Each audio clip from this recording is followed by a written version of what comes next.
I want corporate to view everybody in the neuro space as an asset. How can we foster their strengths? We always look at people's weaknesses and we focus on people's weaknesses. Dyslexia is not a disability, it's an ability. You're making it a disability. I want to take disability out of dyslexia. If you went to school and said, he's dyslexic, and they said, oh my God, let's put him in gifted and talented because we teach differently in there, he'll succeed, instead of he's dyslexic and I'm going to put him in the regular thing or in special ed. You got two different worlds, right? So now you have a choice to foster this kid's strengths, or you have a space to sweep him under the rug. Which one are you going to choose?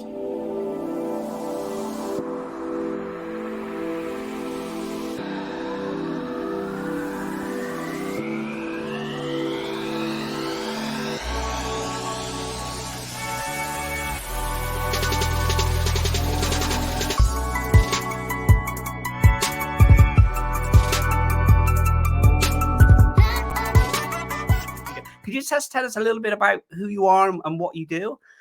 Yeah. Again, my name's Justin Sternberg. I live in Houston, Texas, and I'm a TV executive producer. I've worked in the TV news space for ABC now for over 20 years. And it's kind of a far cry from where I thought I would have been when I started out. But it's been fun. I've produced everything from your local TV news all the way up to specials, from the last shuttle launch to the Houston Texans to Super Bowls to World Series runs. I mean, it's been a treat. I've gotten to see the world in a different lens than most people.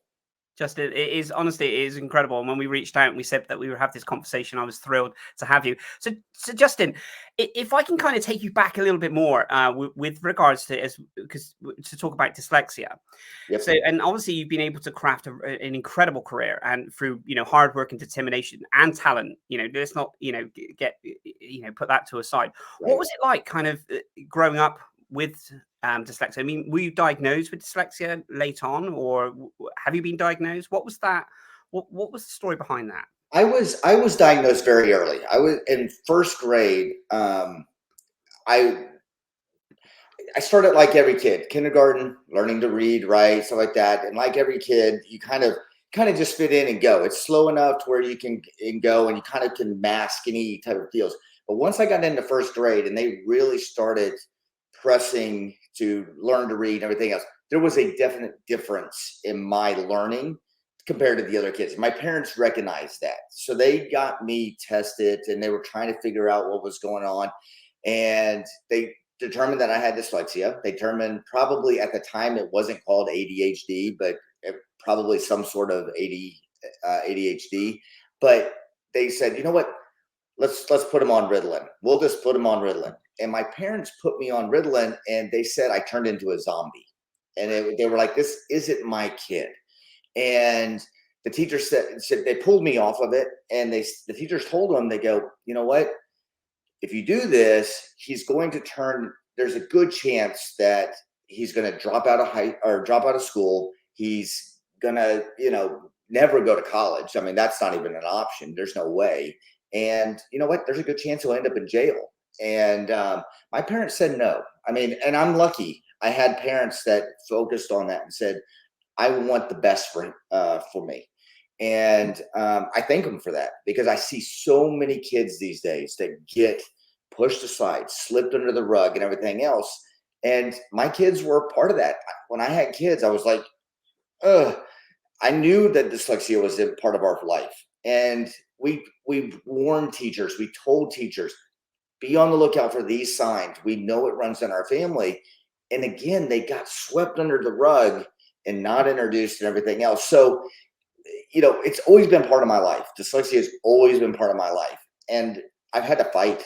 I mean, at the end of the day, I've had to fight. I've had to work harder than anybody else in the world, because the learning is not catered to the way I learn. My brain does not think in a quote unquote linear path, right? The way we teach in schools.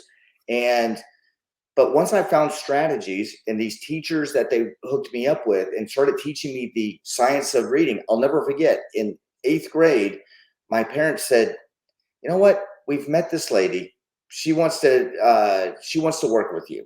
We'll do it all summer long. It was 3 months, or it was a 3-month process. And then she literally took me back to elementary school and kindergarten. I had to learn my ABCs again. I had to learn to trace stuff. And working me through the process, all of a sudden it became, you know, real to me. And I knew how to read and I knew how to write and I knew how to do things. I'm still not good at it. I'm going to be honest. I have to work hard to write and make sure everything's spelled right and everything else. But at the same time, it's a lot clearer than it was, 40 years ago. Do you think, looking at, if someone were to connect with you now, say on a social media platform like LinkedIn, Mhm. and this is the thing about how it's almost, and you know this better than anyone, the behind the scenes of something. Okay, Yep. so that's Yep. what you are. But if I was to look at your LinkedIn profile now, I would just see, the accolades of everything that you've done and all the successes and the incredible work, and rightly so, because you've worked very hard for that. But it is, isn't it? It's that behind the scenes of how hard it is to even do, a quarter of those things, and the daily struggles to continue doing those things. And I think that's what people sometimes don't realize, how much of a struggle dyslexia can actually be, Yep. behind the scenes. I'm I'm exhausted at the end of the day because of how hard I have to think and work in this space. It's not that I don't love it. I love it, but at the same time, my brain is constantly going. When I'm at work, I have like 4 monitors up in front of me. Always on my right hand monitor is spell check or some sort of thing to help me make sure I'm correct. I work in the news business. Guys, I have to be correct. I have to have everything right. The spelling on the screen has to be correct. And we're held to that. And with somebody that really looks at a word and goes, did I spell that right? Copy, paste. Yes, it's spelled right. And then, or nope, you got to change it. That's the type of stuff, but that takes energy. And I don't think people realize a dyslexic's brain, a person that had ADHD, somebody in that neuro space has to work a lot harder in the back end or front end to happen what you see, whatever. Like, I mean, that's exhausting. I mean, I come home, my wife always tells me, she goes, you literally lay down and you're out. I mean, you're just asleep. But that's because I wear myself out during the day thinking in different ways. I can resonate with that so much, in the sense of the pure exhaustion. And looking back in my school days, I always remember, just being the kid in the class that just didn't get it.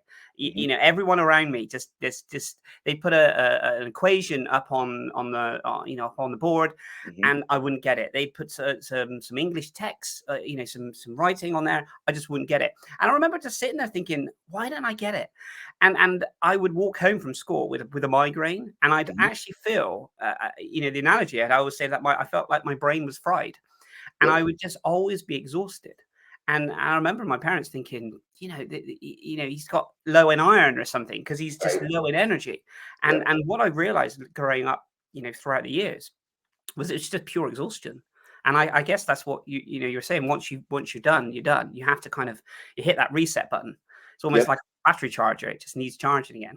Yeah. I mean, literally the energy level goes from 100% to zero by the end of the day. And there's at times where you just like, you know what, I'm going to sit down for a few minutes and I just have to shut down.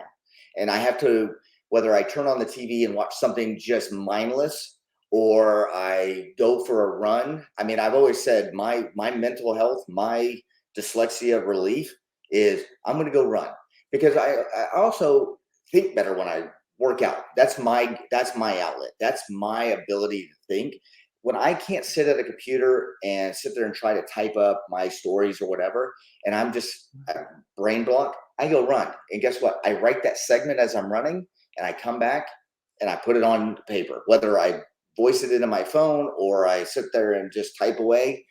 That's how I have to be moving to. I kind of describe it as I'm a electric vehicle. When I hit the brakes, I start to charge, and when I let go, I'm running again. That's just the way I think. Are you looking for a social media company that hits the sweet spot? Then please do check out our sponsors, Sweet Social Media, who do incredible work from online training to in-person training to running and managing your social media marketing to get you seen by many, many more businesses. If you comment below Sweet Social Media, you will get a 15% discount on one of their packages. Please do check them out, and thank you so much for being our sponsors. It's funny, isn't it, that you have to, movement for me, movement always works. And it's almost that analogy of taking a creative person and telling them that they need to be in an office at 9 a.m. in the morning and sit in front of the computer and say, right, be creative. It's just, it's not going to work. Your creative ideas come from, I don't know, walking, running, exercise, in the shower, walking the dog, anything where there's movement involved. And it's great that you've mentioned that, Justin, because that's something that resonates with me. Whenever I'm getting a brain fog or something, I need to move. And one thing I want to tell people is keep this in mind. It's okay. Let them do that. Don't pigeonhole somebody behind a computer if their most creative way of thinking is movement or doing something. Give them those tools and they'll surprise you. They'll do great work.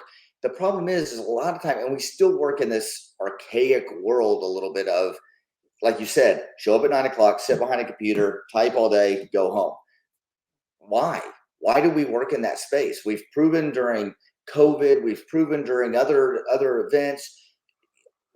Technology today allows us to be anywhere and anything.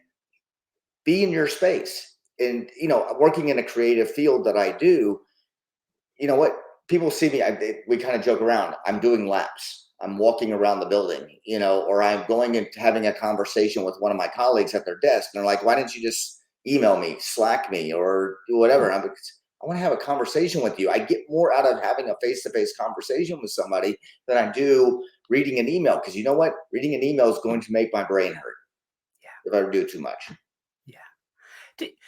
So going into your kind of the work that you're in, and especially working in the news, and it can be, I can imagine, a very, very high pressured environment and very rewarding, but very high pressure moment. What kind of got you into that kind of that industry? What was it? What was your kind of love of creativity? Was it your the love of the work that you're doing? What kind of got you to where you are today? I've always been a storyteller. But it's always been me talking. Just Justin talks. Look, I have an imagination. Did you see this? And wow. And then I'm the kid that was out in the outfield playing baseball, thinking about the play that I'm going to make when the ball's hit to me, when the guy's on first base, and how I'm going to get everybody out and everybody's going to cheer. I would create stories in my head. And then as I grew up, I followed a local TV station up in Dallas where I grew up, and they had this storyteller. His name was John Pronk, and he was on WFA, and he was what they call a multimedia journalist at the time. He was like one of the first people to go and shoot and write and edit all your own stuff. But he told these amazing stories of just people, and it just caught my attention. I loved it. And when I finally got into college, I was like, what am I going to do? I had no idea. I was like, okay, let me get through my core classes, which I hate. And once I get through that, you know what? I'm going to go check out this communication field. Let me see. I like to tell stories. Let me see it happen. I started volunteering for the TV station as a freshman at the school. And I was like, you know what? This is a lot of fun. I kind of like this.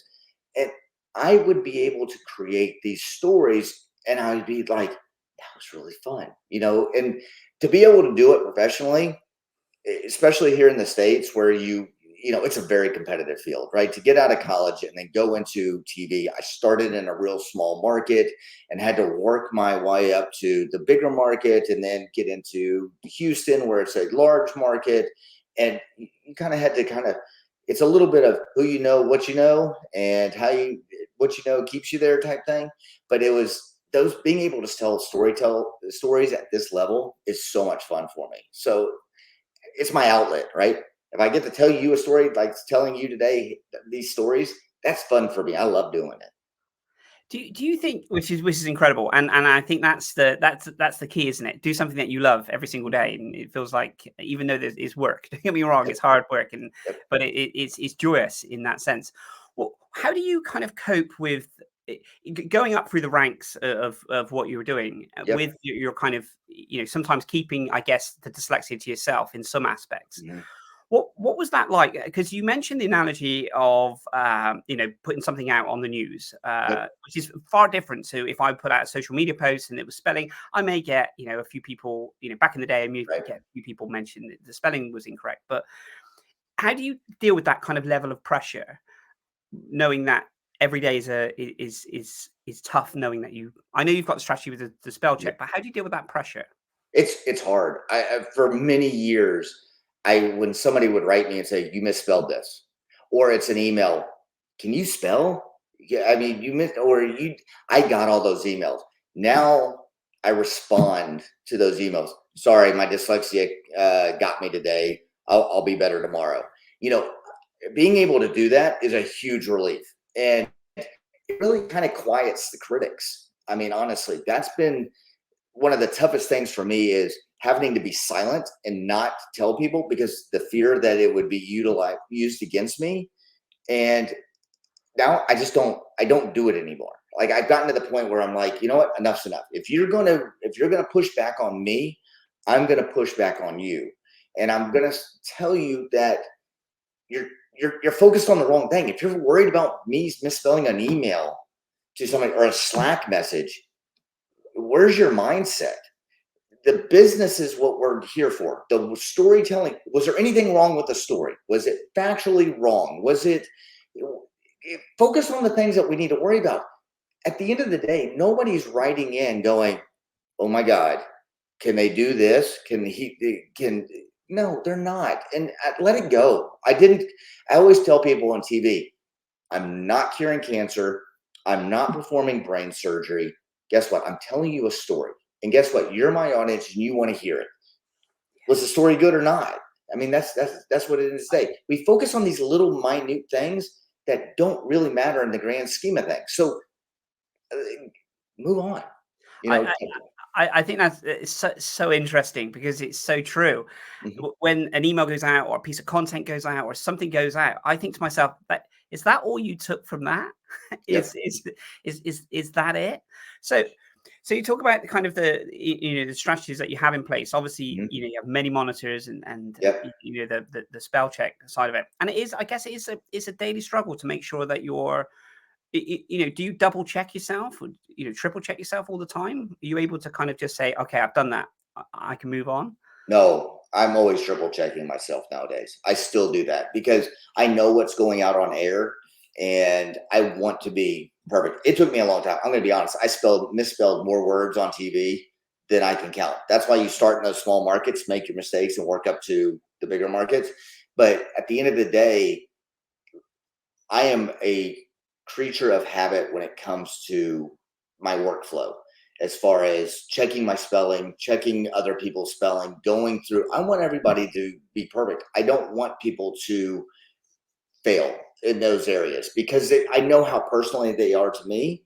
And there may be somebody that I'm working with that is going through some of the same struggles that is not willing to talk about it. One of the things I always tell people is, don't fear, because I did this for years. Don't fear having a conversation with somebody and the reasons why something happens. Just be upfront and honest. And to tell you the truth, it's been like a breath of fresh air. Just being able to say, you know what, it's. I always say the made by dyslexia. The most ingenious thing I've ever seen with them is putting at the end of your signature, expect creative spelling, or something like that, because you know what? I was tired of getting those emails. Guess how many emails I've gotten since I've put that on there? Zero, telling me you Wow. can't spell. And it really is. I mean, again, it goes back to just the little things. Those little minute things in the grand scheme of things don't matter. And I go back to it. Your bosses, your leaders in the world, take a step back. Think before you say, you misspelled that. But was the story good? Or was your work good? Did the idea you came up with to create this new whatever it is great? Absolutely. Focus on the good things you did. We can work on the minute things. That's no big deal. Do you think that's a lot of human nature? I'm not going to go into the psychology side of it. It's Right. that we always seem to, programmed to kind of pick faults. No matter how much we enjoy something, there's always, oh yeah, but, and I think that inherently, some more than others. I'm not saying Right. some are Right. better Right. than others, but generally, okay. Where's the flaw in this? It's almost like we're looking for a flaw. And Yes. Absolutely. It is. It is. It is human nature to do that.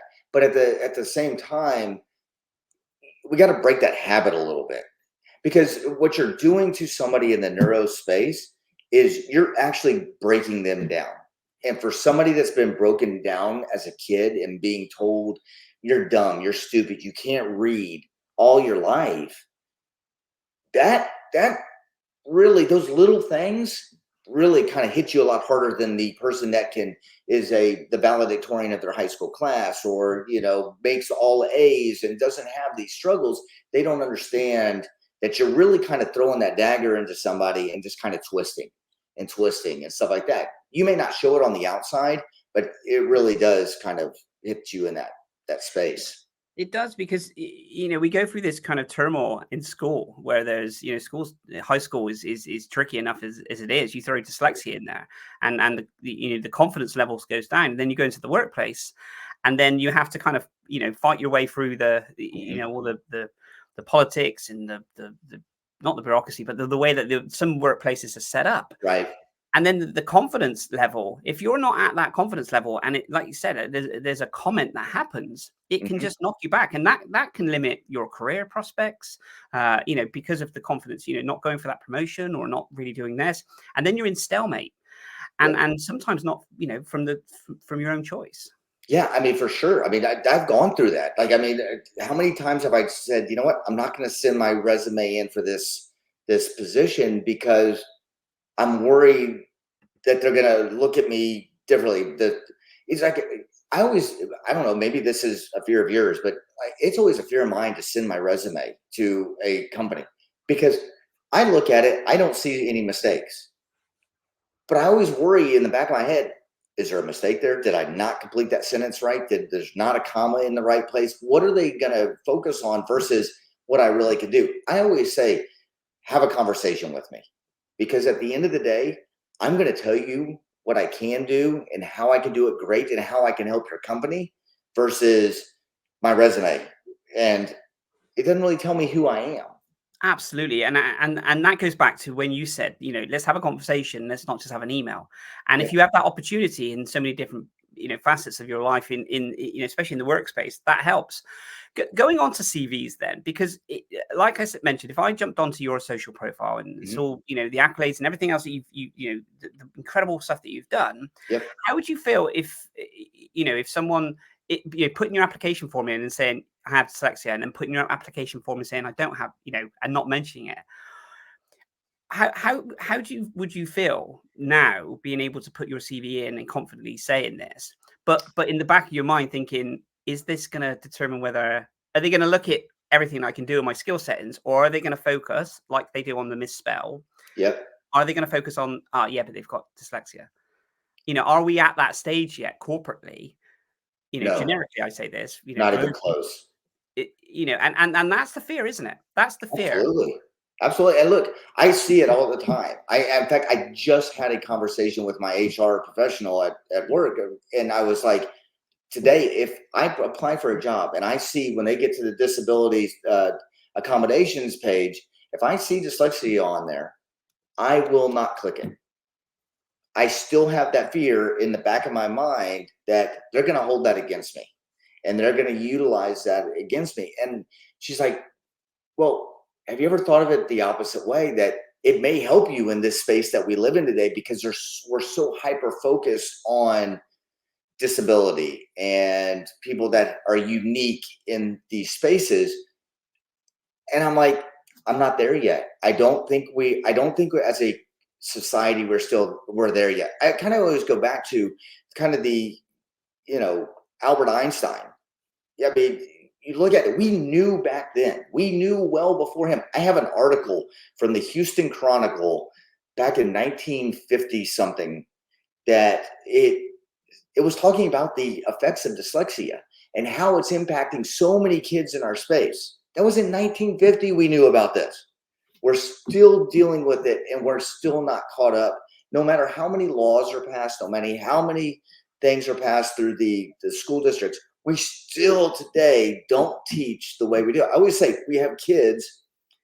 Every kid can learn from the science of reading. Not every kid can learn the way we are teaching how to read. Am I missing something here? If every kid can learn from the science of reading, why are we not teaching the way of science of reading? It would, I'm not going to say it's going to eliminate the space. Everybody's unique in different ways, but I think it's going to close that gap quite a bit. And these kids that are getting left behind and swept under the rug because of numbers, they'll be successful. And as we've seen, some of the best entrepreneurs in the world, some of the best business leaders, some of the world's most incredible inventors are dyslexic because of the way they think. Do you think that adds, and before I go into this question, you're rightly so, it's mentioning that, putting that onto your CV and then getting the job. And then there is this thought in the back of your mind, am I getting this position because they're ticking a box and they're saying we're actually going to help, more disability into our workspace, or is it done on merit, the fact that you've done this? And I think the trouble is, being in the situation you and I are in with regards to our own kind of dyslexia, you'll always have that in the back of your mind. And no matter how much the organization says, well, actually, no, we've got you for merit, you will always think, okay, how does this work? And I think that's the tricky part, because we're not at that stage. Yes, you're absolutely right. I mean, it is always in the back of my mind. I don't want a position because I didn't earn the position. I want a position because I earned it. And I don't want all these other X factors taken into into that space that says, well, you know what? Check. It's just, look at who I am. Look at my work. And the other thing is, when you join the organization, if Made by Dyslexia, getting Kate Griggs has done and doing a phenomenal job. And I speak to Kate, and Kate's incredible in what she's done. And especially highlighting some of the billionaires like Richard Branson and some other you got Steve Jobs and Albert Einstein and everything else. And I think it's amazing because children can kind of really relate to this and be inspired. The other thing I find, especially if we're going into the workplace, sometimes there's this expectation. So say someone says, well, actually, Justin, we're going to take you on at this amazing organization, and we've seen that you're dyslexic. What we don't want is that, and because you have pure talent, I would say pure talent, but obviously pure hard work and skill that's got you to that. It's not just a gift. You worked hard for that. But when you join the organization, what we don't want is that extra added pressure on top of you because you are dyslexic, and they say, well, he needs to be more creative. He needs, he's going to be this, this, and this. And I think that's the other balance, isn't it? Because you can deliver the role that you've done, tenfold, but the expectation, I guess, because you're dyslexic, may be there also, just in the back of your mind. Yeah, absolutely. I mean, think about it. Kind of the space we're looking in, and everybody's kind of thinking, now, well, if we bring in somebody dyslexic, I've heard they're real creative thinkers and they're able to change the world. Not every dyslexic is going to change the world. Let's just be honest. Everybody kind of works at their own level, and depending on the environment you're working in is what you will create. You have to have realistic expectations. We're not going to all be Richard Bransons. We're not all going to be Steve Jobs. But at the same time, we may take your business to another level if given the right tools and kind of the bandwidth to be creative and think a little different. I always ask, I'm one of those people that always ask, why are we doing something the way we do something? And if the answer is, I don't know, it's the way we've always done it, I'm like, well, have you ever thought about doing this? Check. Or have you ever thought about doing it this way? And people kind of look at it and go, well, that's interesting. But here's where it gets interesting is people stop right there. They're like, they're not willing. I always say the people that are working in that linear mindset are not willing to take the risk. Whereas I think dyslexics, a lot of time, if given the ability and they're comfortable in that space where they're not going to be held accountable if the world was to come to an end type thing, they'll go for it. I mean, I don't know your thought process, but mine is, you know what? Let's just go. What's the worst that can happen here? You know what? We learned something, and I'm always willing to fail to learn versus not try and just kind of sit there behind the desk and wait for somebody to bring me my next meal. You know, that's what it is. Absolutely. Do you think that mindset, in the sense that I'm happy to fail because I will learn from this and I will grow from this? Do you Mhm. think that's maybe, and I'm again talking from my own experience in this sense, is that I felt throughout my younger years, I failed so many times in school and even in business when we've had different companies and everything else. There's been successes, there's been some failings, some learnings, but maybe because we've learned to take those hits so many times that although it doesn't make us non-avoid, as in we don't care about it, but it's not something new. We know what failure is and we know what success is. Is that something that's happened with yourself, Justin? Do you feel that because you've had that, you can learn from it and implement those Absolutely. things? Yeah, I mean, all the failures I've had as through school has prepared me to be. I always kind of say it. I got a little stone around my heart a little bit, right? I mean, I got a barrier to where I can take hits and keep moving forward. You know, I always say I never have a backup plan. I always want to fall forward, right? I mean, at the end of the day, I want to fail forward, and I've kind of had that mindset. Now, I've never talked about it. That was always the thing, is because I didn't want to let people know where my weaknesses were. So I didn't want to tell people I was going to fail. Nowadays, I'm like, you know what? I'm let's fail. If this is how we take the next step in this process, let's figure that out. And if it requires us to fail, so be it. I mean, at the end of the day, again, I go back to, we're not curing cancer. We're not it's just, you have to be willing to do that. And getting that across to a kid that has failed all their life and have them talk about it, it's tough. But once you get to that space, I mean, it's like a 1,000 pounds been lifted off your chest. So what got you, Justin, because again, the industry that you're in, and in the work that you're doing, what got you to a point where you're thinking, actually, I'm just going to start sharing my story. I'm going to start talking about this and inspiring others. And I love the fact that you're doing this, because I always think of it as the pebble effect, because your story, and obviously you've done, the story, everything you do within work is stories, but that pebble effect is you'll never really know how many people you've helped. I mean, that it will just continuously go. Right? What got you to that point where you thought, actually, this is, and I know you said about loving stories, but what got you to a point where you feel confident to mention this in the corporate space? When I'm gonna when I got real active on LinkedIn and I saw what my kids were going through, I was like, I just kind of put two and two together, and it finally just hit me. You know, I'm doing this fight behind the scenes with my kids. Nobody sees it, but the school district, my wife, and myself, and we're just, seeing all the pitfalls that we're running through to fight for their to get them the accommodations, the learning space that they need. I finally said, you know what? Why aren't we doing this in the workspace too? Why aren't we allowing people to be their true authentic selves? We always say it, right? Be your authentic self. I mean, that's the mantra in all business space. Be yourself. We love everybody. Do you really? I don't necessarily think that was always the case. Nowadays, I've gotten to the point where I just like, you know what? I'm just going to be who I am. You like it? Great. If you don't, so be it. I'm not worried about it. My goal now is to help people. My goal is to help kids. My goal is to help businesses. I said this in our personal conversations. I want corporate to view everybody in the neuro space as an asset. How can we foster their strengths? We always look at people's weaknesses and we focus on people's weaknesses. Dyslexia is not a disability, it's an ability. You're making it a disability. I want to take disability out of dyslexia. If you went to school and said he's dyslexic, and they said, "Oh my God, let's put him in gifted and talented because we teach differently in there. He'll succeed," instead of, he's dyslexic and I'm going to put him in the regular thing or in special ed, you got two different worlds, right? So now you have a choice to foster this kid's strengths, or you have a space to sweep him under the rug. Which one are you going to choose?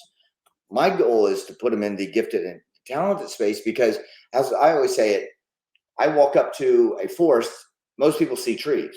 I walk up to a forest and I look at it and go, what can I do with these trees? What can I do with this space? How can I take this area and make it something that's going to benefit the world? But we don't allow those kids to be in that space. We just pigeonhole them. He's dyslexic. He's got a disability. He's in special ed.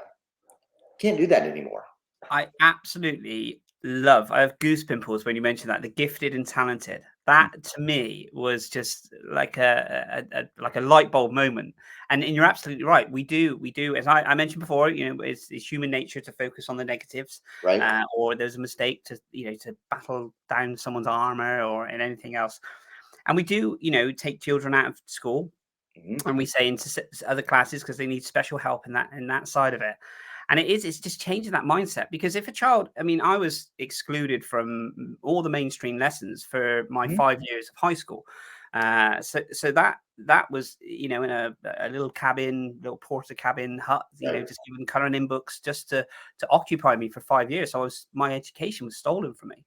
And that's why I have a real yearning for learning in this sense. But that mindset of saying, actually, you need to be taken out of that lesson, away from your peers, to be put into this class for extra help because you need it, because you're not very good at this. Right. That mindset going forward is so damaging. Absolutely. I mean, you literally take a person's future away as a kid. I always describe this. My daughter, who I'll never forget, we took her out. She was so excited to go to school, like, kindergarten, here we come. And she was so independent. It was to the point where she wanted to ride the bus. That was her whole goal. I'm going to ride the bus by myself and I'm going to go to school. So we go out front, we catch the bus, and she's like, I don't want you guys following the bus to school. I'm like, there's no way I'm not following my daughter's bus to school. Anyways, so we get there and she's so excited. And I rode the bus, and all of a sudden she comes around the hall. She goes, why did you follow me to school? I did it by myself. That's how independent she was.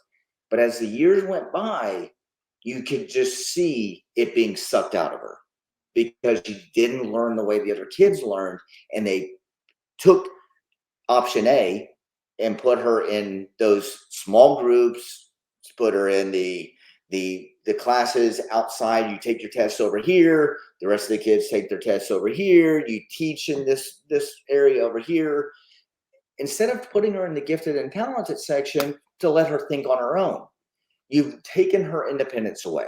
And at the end of the day, that's what destroys these kids. And I would say most of them don't recover. They become what those teachers told my parents you're going to become. You're going to be a high school dropout. You're going to never go to college. And there's a good chance you're going to end up in jail. In the state of Texas, it is the law that all incoming inmates have to be tested for dyslexia. We don't test kids for dyslexia in school, but we'll test them once they get to college or once they get into jail. And over 50% of all the Texas inmates are dyslexic. Think about what you could have done with those kids if you had caught that in elementary school. Would their life be different? I would say yes.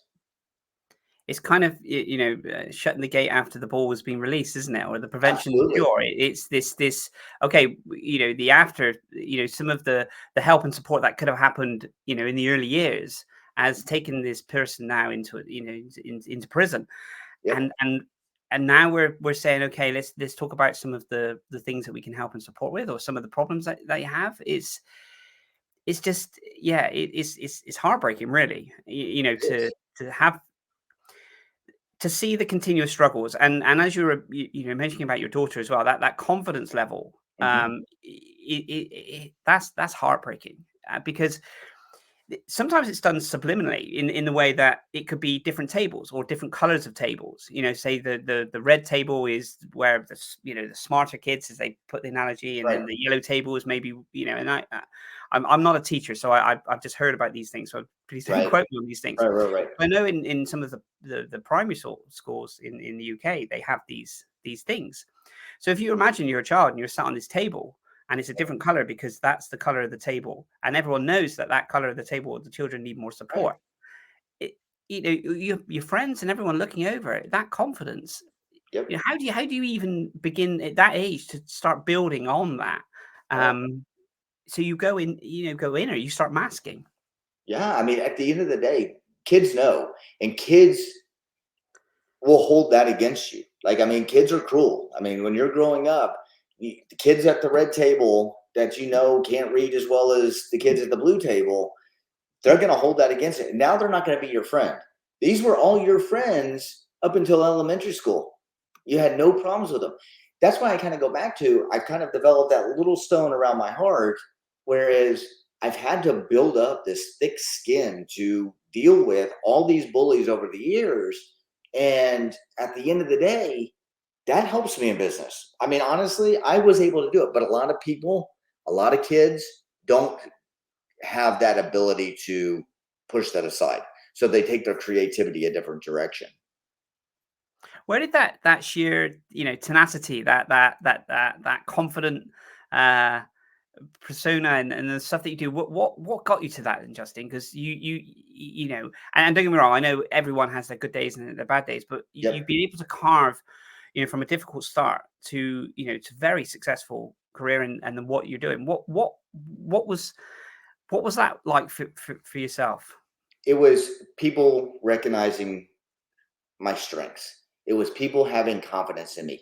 While I didn't have a lot, it took one person, one coach, one teacher, one somebody to inspire me. And in high school, well, middle school, I had one teacher. His name was Mr. Murder, right? He was the hardest science teacher in class. And he recognized that I had ability, and he knew that I struggled. But at the same time, he was like, you know what? He's really good at science. If I help him do this, or if I give him this tool, and he recognized that, and he helped build that. Then I got to high school, and and I was always in sports. I was always athletic. I was always able to do stuff. And one or two coaches basically saw that in me and saw that spirit, and were able to inspire me to want more. Well, you had to pass to play. You had to do good in school if you wanted to play. So that inspiration, that type of mantra sat into my heart. I always describe it as I'm kind of hold my beer, watch this, or tell me I can't do something type of person. If you tell me I can't do it, it's on. I'm going to show you it can be done. That's really inspiring to know, and it has taken, like I said, that inner confidence. Yep. But as we mentioned before, not everyone has that. Right. And I love the fact that you mentioned about having someone who believes in you, and it's those moments, isn't it, when someone Yep. believes in you more than you believe in yourself. Yep. And you reflected on the actual teacher, the name of the teacher, and what they did, and that's the impact that people can have on your lives. Absolutely. And then really not knowing how important that at that point of your life, how important that person was. Yeah. To, I mean, look, the important. I always kind of say it with my kids. I always say they need that one person. And that one person, it can't be your parents. Your parents are your parents. They're gonna push you in different trades. They're gonna tell you what you need to do and tell you how to do it and everything else. But that one coach, that one teacher, that one religious leader, that one whoever is going to inspire it, and they're going to follow. I saw it with my daughter. She found her one person when we moved her over to her new high school. That one person she still keeps in contact with today. She's been in college now for her first semester of freshman year. She comes back and visits teacher, and she shows her always, here's what I'm doing. Look what I'm doing. It's so great. And that teacher pushes her to go beyond her still. She got to the point where she was torn down, where she wouldn't take that next step. But once she got over that line, she would thrive. But it took that confidence to be able to, and we're seeing her be able to do that now because of that one person. My son, it's with sports with him. And I always kind of say, he's like, he needs that one coach. He needs those coaches to tell him, and they're raising him at this point type thing. They are the ones that are inspiring him. And he knows, if I don't do this, I'm not going to be able to do this. So now his confidence is building and seeing that type of stuff. But again, it goes back to, because we put these kids at the red table versus the blue table, they don't necessarily always find that one person. And if you don't find that one person, you're just going to be left behind. It's so powerful, Justin, because I've spoken to countless amounts of people over the years, and I always find it really heartwarming when they start speaking about, and then sometimes they don't know it's that person, and when you mentioned, I remember my person, it was this. I remember, school for me was really difficult growing up, and lots of different things going on. But when I hit the workplace, it was 4 years into the workplace, I met a manager who was just absolutely phenomenal, and he was just so calm, and he was just so. He was inspirational, but it was his guidance that took me really, like surpassed whatever career path that I would want in the retail sector. I mean, it just kept going and going and going. And I still kept talking to him, even when I moved in different stores and different things. And for years, I just kept, I would just send him a little text and just say, I'm doing this. And he's like, it's always positive. Right. He would tell me, but he would always tell me where I went wrong, but he would give me it in a way that it wasn't, confrontational in any way, shape or form. But it was just, I will always respect that the guidance that this person gave me, and they did not have to do that. And I think it's inspiring if we can find Yep. that one. And you're right, in a sense, it grows with you, right? It was my middle school teacher, then it was my coach in high school, then it was a teacher in college, and I'm the same way. I have a leader that I look up to at my office, that I'm learning from, and I'm always learning, and I'm willing to share more with him than I am with others in there because of that ability. And now I want to be able to take that to others. I mean, at the end of the day, the goal is to foster people where they want to go. I always ask people when they're going through the hiring process, or they're going through some sort of struggle at work, what do you really want to do? If this isn't what you want, what do you want to do? And how can I help you get there? Whether you want to go to a bigger market, you want to be in New York City versus Houston, Texas. How do I help you get there? That's always my goal. And I just think that comes with being in that neurospace, that dyslexia, or people. We want to help people. That honestly excites me more than telling the stories. It's seeing people's success. I thrive off of that.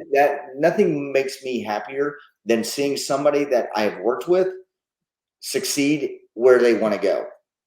But a lot of leaders just kind of don't do that. And I think having leaders in that neurospace, and I kind of use that Richard Branson kind of attitude, right?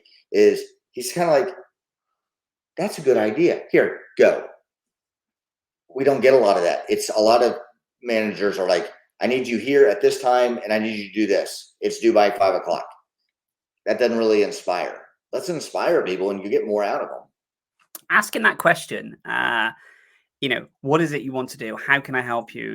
And that light bulb moment. I've done, lots of. I've gone into lots of different schools over the years and spoken to over 120,000 students over many years, and Right. different students.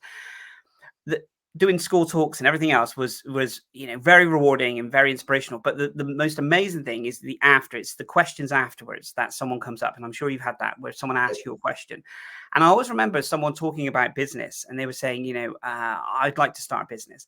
And then when you start diving into this and asking the questions, and I remember one of the questions I said, where would you like your business? And they said, well, I live in this area. I'd like my business there. I said, what other countries would you like your business to be in? And their mind just blows. And it's just a simple question, because it's a growth mindset. Right. And asking those questions, you could just see it, that they're thinking, oh yeah, I could. Like, why not? If you put the hard work and the dedication, you learn how to do it, and that's what you want. Why not? But it just made me think, when you mentioned that, Justin, about asking those questions is so key. Yep. I mean, those light bulb moments come with people in that neurospace too.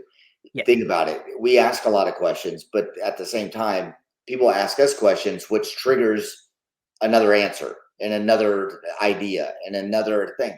Again, it goes back to it. And it's just fostering that strength versus the disability. I may not be able to spell real well, but I'm going to create a product. I'm going to create a idea that will change the way we do things if you allow it to happen. What would you like to see more of in the workplace going forward? You know, we've evolved massively, I guess, you know, from 10 years ago, but there's still huge amounts to do. What would you like to see more happening within the workplace from the neurodiverse point of view? I would love for leaders to truly foster their strengths and allow them the space to do this. I always see more pushback than I see push forward. And, you know, they're not, I think they need to understand that they're not doing this because they want to. This is who they are. They have the problem is somebody in the neurospace that is, you know, they have light bulb moments, right? To a leader that is pushing back. But if you open that door and allow them to think the way they think and truly listen to them. How many tables have you sat at where you come up with an idea and people just kind of look at you and go, what are you talking about?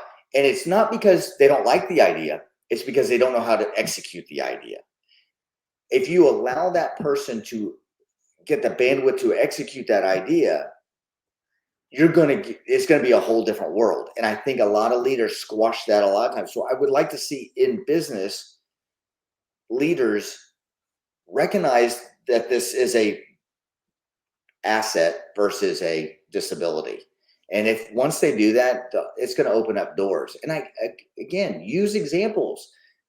There's so many strong entrepreneurial dyslexics and people in the neurospace world. I mean, Elon Musk, for crying out loud, you know, as much as he is totally out there, he literally is proving, if you hold my beer, watch this moment, that's the type of person that if you give them the bandwidth, they're going to change the world. And I just think businesses need to recognize that and do it. And that's why I hope I have an impact on not only telling my story, but also with my business, my group, how I can do it better, you know. That honestly, I fully support everything on that, and you're doing incredible work in the, you know, in the sector that you're in, and I know that your voice, especially in your industry and everything you're doing, will speak volumes on a global scale. So I can't thank you enough for taking time out today to speak with us, Justin. If people want to connect with yourself, how do they do that? I'm on LinkedIn at Justin Sternberg on LinkedIn, and then you know, that's the best place to reach me. I mean, I do all my thinking on LinkedIn, so to speak. And if you have any ideas, you want people to speak or talk about, tell your stories for other businesses, or just in general, come talk to kids and help foster kids, stuff like that, let me know. I'm very active, obviously, on LinkedIn, but I'm also trying to get change, and you know, here in the United States, and especially in Texas. Wonderful. Justin, it's been an absolute honor and a pleasure speaking with you. I wish you the very best. And thank you so much again for taking time out to speak with us on Neurodiversity Stories. Thank you, Darren. I appreciate it. I really do. This is an honor being able to talk to you. Bless you. We'll speak to you again soon, Justin. Thank you. Have a good one. Bye-bye. Bye-bye.